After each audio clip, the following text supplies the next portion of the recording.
Hey there. I'm sitting in front of a closet that looks like it's exploded because I still haven't fully unpacked from the West Coast. But anyway, this might not be the most organized video. I want to talk about being a grown up. I read an essay yesterday called I Refuse to Be a Grown Up. And it was written several months ago for The Atlantic by Elizabeth Wurtzel, who wrote Prozac Nation a number of years ago. She's sort of a pop culture, one of those pop culture kind of writers. Um, she's very polarizing. People either really like her and relate to her, or they just can't stand her. People either think she's, a supreme narcissist, or they think she's like the real Carrie Bradshaw. I mean, she writes about life as a woman, living in New York and having gone through the excesses of having a famous book when she was in her 20s and having too much money, maybe too much fame at a very young age, and going through a drug problem and stuff like that. But anyway, I think her writing is pretty interesting, so I like to read her essays once in a while. But it really made me think a lot about what we consider to be adulthood and our traditional notions of success. One of the things that I've thought a lot about since closing down a private practice and traveling the world and going through this gender transition, all the sort of up in the airness of that. And I had to cut a lot of ties in a number of ways with my family. Had to take stock of who I was apart from traditional notions of what an adult is, what success is. Who are you if you don't have a defined career or you don't have an office that you go to every day? Who are you if you aren't living in the United States? Who are you if you aren't sure what gender you are? I mean, I've really been kind of floating in a number of ways for several years. And it's made me think a lot about what maturity is. In some ways, I think I am kind of a Peter Pan. I think I was a very adult child in ways that I probably shouldn't have been. And I grew up fairly quickly, and I got married at the age of 25, and I was married for 7 years. And I had a whole different career then. I was a journalist. And I had the China patterns, and we had the two cars, and we lived in a nice house. I mean, I did all that in my 20s. So by the time I got around to my 40s, call it midlife crisis or call it growing into my own, things got a little bit crazier. Things got a little bit wilder. By this culture standards, American culture standards, I was more of an adult at the age of 26 than I am now. And when I came into a little bit of a windfall several years ago, a lot of my friends were saying to me, buy a house. Because people were snapping up properties left and right in Austin. Austin's one of the fastest growing cities in the United States. But you know what? The idea of buying property was like the least attractive thing ever. I can barely water my houseplants. Didn't want to have to worry about plumbing and fixing the roof and a mortgage for 30 years. And I never really wanted the traditional home life, family. Although I've had my moments when I've been in love and I was like, well, maybe we should think about having a kid. Those moments were fleeting. What I was thinking about after reading this essay and after doing my own sort of, wanderings last few years is that a lot of notions of adulthood are determined by what I would call suspicious authority figures. In American culture, being an adult means that you acquire possessions. I'm not into having a luxury car. I mean, I love my Jeep, but it's an old Jeep and I just take good care of it. I'm not into living in a fancy apartment. I have a cheap apartment, and there's a reason why I have a cheap apartment. If I have a cheap apartment, then I can travel. I am kind of into clothes, and that's kind of a problem that I have, but I'm working on it. I just really love fashion. I never really felt like more of an adult because I had a really nice, set of luggage, or I was in a certain kind of relationship, or I had a certain amount of money in the bank. You know what I'm saying? So I think capitalism says that you're only a real adult if you own your own home, you have a car to. I don't buy it. I don't buy into it. I do think that being an adult means you need to at least try to take care of yourself. You need to try to, provide shelter for yourself and meals and transportation, whether you have your own or you rely on public transportation. I'm not saying that, sort of those ideals of having shelter and having a way to live and survive are bullshit. But I think that capitalism tells a lot of people in America, anyway, that you have to have a certain amount of material possessions to be considered a real adult. Otherwise, you're just some teenager camping out on someone's couch, that kind of thing. The other suspicious authority figure, in my mind anyway, and I know this is just coming from my own little perspective, but I grew up in a very religious home, fundamentalist Christian home, and it was pretty much hammered into me that the only legitimate life that a person could have would involve a heterosexual child producing marriage. Nothing else was considered mature. Everything else was considered experimentation, off the grid, not worthy of God. You're not a real woman unless you have children. You're not a real man unless you're making more than your wife. You're not adult male unless you are able to support a family and wanting that. There's just a lot of ideas floating around out there that tell you you haven't grown enough as a person unless you have certain possessions and unless you're doing relationships in this really narrow way. So, for what it's worth, that is my topic for this week, and I hope that some of you find that interesting. There is a house built out of stone, wooden floors, walls, and window sills, tables and chairs warmed by all of the dust. This is a place where I don't feel alone.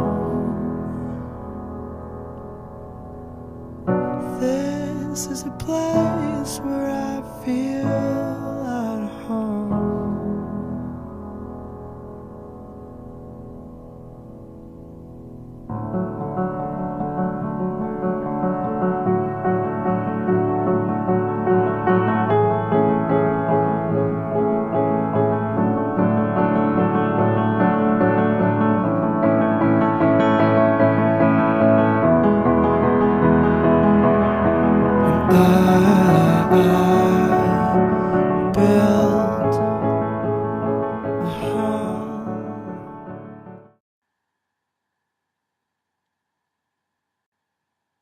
Hello, I'm Elsie Friday. I'm filling in for JFrank today. My thoughts about being a grown-up. Well, I think that being a grown-up, and thank you for this wonderful topic, Carson. I think that being a grown-up, much like having a drag persona, is like playing a character. And I think when you take that idea into your everyday life, what it means is that it's something that you can choose to do, but it shouldn't be how you live your life all the time. So I can choose to make very grown-up decisions, like go to school, and pay my bills, and take care of myself, take showers, wash my face, and pluck my eyebrows. That's incredibly important. I hope you know that. But at the end of the day, if I'm still a grown-up, and if I'm only doing grown-up things, and thinking in a conventional grown-up way, then I'm starving myself, I believe, of other parts of my personality. And I think it's a role that some people get very sucked into and very controlled by. And it's very dangerous, I think, to be that, because I think it narrows your sights and kind of blinds you to other possibilities. See, I am not grown up because I'm choosing to study an impractical, ridiculous thing, and that's art. And I love that. I am completely in love with the idea of being an artist, of expressing myself thoroughly and completely and to my heart's content, and I'm sure that sounds a little bit narcissistic.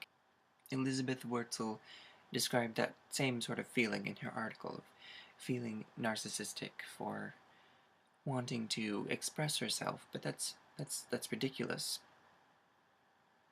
We shouldn't feel that way, because we live in a society that demands that we look and feel a certain way, and really, in order to survive in that kind of environment, you don't have to be a grown-up. That's not the most important thing. The most important thing is to know who you are, to know what you are on the inside and the outside, and express it. And that will get you far. I think being a grown-up will get you somewhere, but I scoff at that. Scoff at it. It's nothing. And I suppose there's people who are perfectly content just being grown up and doing grown up things, and that's wonderful for them, or for you if you're watching this. I don't know why you would be listening to a drag queen, because I have nothing to say to you. Being a grown up is no fun. And when you don't have fun, you get all sorts of ugly wrinkles. Take that. What do you think? Hi, this is Cameron. Hi. What do you think of when you think of being a grown-up? Personally, I think of like a level of being content with yourself and supporting yourself. I like that a lot. You know what the world thinks a grown-up should be, and like what was reflected in these other videos. Having things and having a home can be some people's definition, and power to you if it is, but personally, I just like, I don't think I'm a grown-up yet. I think I'm getting there, but it's having a level of contentment with what I have going on and not constantly thinking about what's coming next or what is the next change. It's just being happy with the place that I am in life. Huh. I would have never come up with that definition. That's really interesting to me. I like it. I like the sound of it. See, I'm conflicted about, like, I don't feel like a grown-up, but I feel like I should be, based on my age. Like, I'm like, okay, I'm 27 years old. Like, I should be a grown-up, and what does that even mean? To me, like, this idea I have in my head is that I'm supposed to have a good paying job and steady income and can completely provide for myself. I guess it has a lot to do with finances, which I don't agree with necessarily. Well, I think you and I were raised in similar ways where my parents are still married, I have a sibling, they own their house, they worked the same jobs, made a decent income, you know, upper middle class, but that was they got married, you know, in college, and they had kids right away, and that was the way that I was raised to see success and what a grown-up was. So it's taken me a long time to get away from that. I definitely had moments in my life where I defined success and adulthood in that very typical way and realized that that was not what made me happy, and if that was what being adult was, then I didn't want it. I think it's a strange concept. It's like society is trying to kick the child out of you, but then there's so many people who love it when an adult has a kid in them, you know? Mm-hmm. The point in my life where I got closest to my parents is when they called me drunk. And I realized that they were just people. They were just regular people, and you have this view of anybody older than you as you're growing up, that they have so much experience and they know so many things, whether it be your teachers or your parents. You put a lot of trust in them, you know, a lot of the times. And it was very powerful to realize that I put my trust in these people that really were just like me. You know, at this point, I'm 25. My parents had me and my older sister by the time that they were my age, and I cannot imagine successfully raising a child right now, but they did it, and they weren't different from me in, you know, their maturity or anything like that. I feel like you hit a point in like gaining maturity that you just flatline. Like, you are mature, and then you just have like your sense of humor and different things like that. Yeah, and learn. you grow. You grow. I think that being a grown-up comes with a certain, like, there's a line to cross of maturity, in my opinion. But, like, what that exact line is, I can't define. Just understanding who you are, and you're always growing, you're always changing, so it's not a process that you finally get to and then stop. You know, you can look at these people that are just travelers of the world, and they don't own a home, and they own very few things, but you would never call them anything but an adult. And I think to some people, you'll always be a child. My parents will always see me as their child, whether they see me as mature or not. I think that's interesting too, is based on location. Like, Portland, it's very acceptable to be 30, 40, and single, and A barista. renting an apartment, and a barista, you know, not knocking the career baristas out there, but having a part-time job that you don't necessarily see as a career.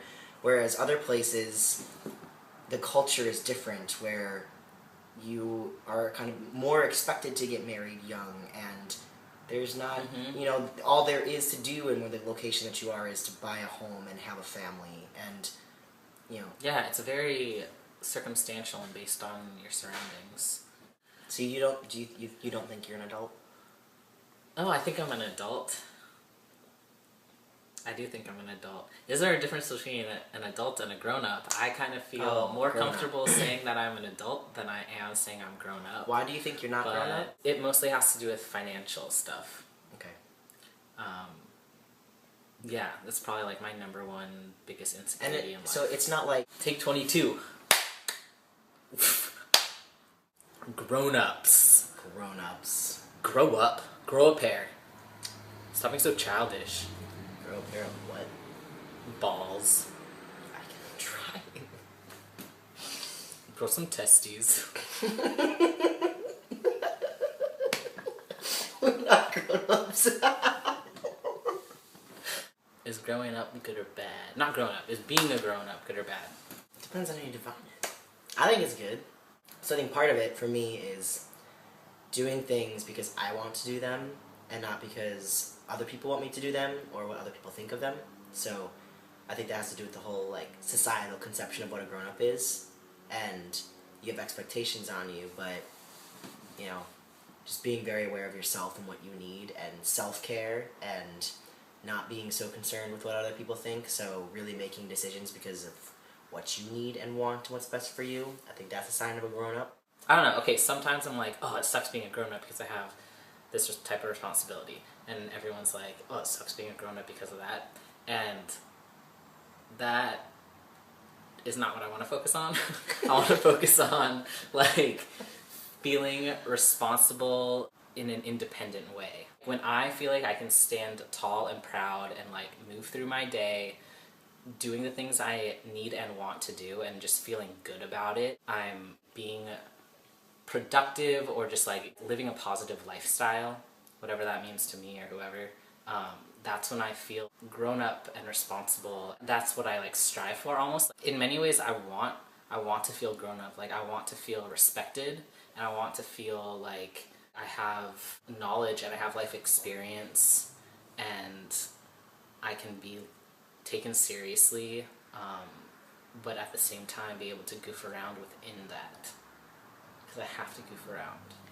Owning up to also, like, when you make mistakes or you have negative impacts on someone or something, even if that wasn't your intention, you know, having the ability to recognize where your downfalls are and address them honestly, and owning the effects that you've had on somebody else, and then just kind of, like, not running away from your problems, recognizing that they're there and you have to deal with them, and nobody else is going to step in and do that for you. Yeah. Okay, just need to say really quickly after reviewing what Cameron and I were just saying, I really think that there's this idea I have about, like, there's, like, the facade of what a grown-up is, and then there's the character of what a grown-up is. So, like, the facade is, like, all the outward things, you know, like, you have a good job, you're providing for yourself, you're financially stable, what you're wearing, you know, like, you're dressed in a professional, young adult type way, you're looking sharp, all of those things that when people approach you for the first time, it might make them think, oh, you're so grown up, you've got your shit together, blah, blah, blah. But then there's the character. You could be dressed however you want. You can have whatever job. You can look any which way.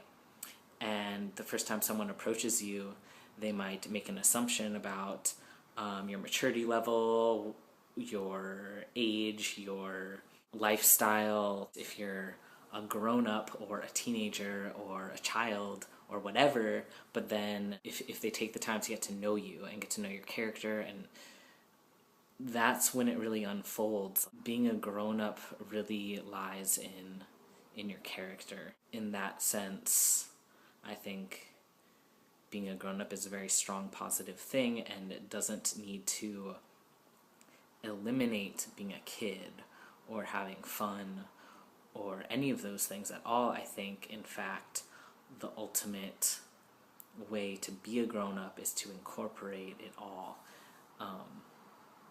And so I'll leave you with that. If you have thoughts on all of this, please comment or make a response video. We love that kind of stuff. So, Making make a silly face. I'm drooling. Be a grown-up or be a kid, be whatever you want to be. Yeah. Let's go out back and plant a family.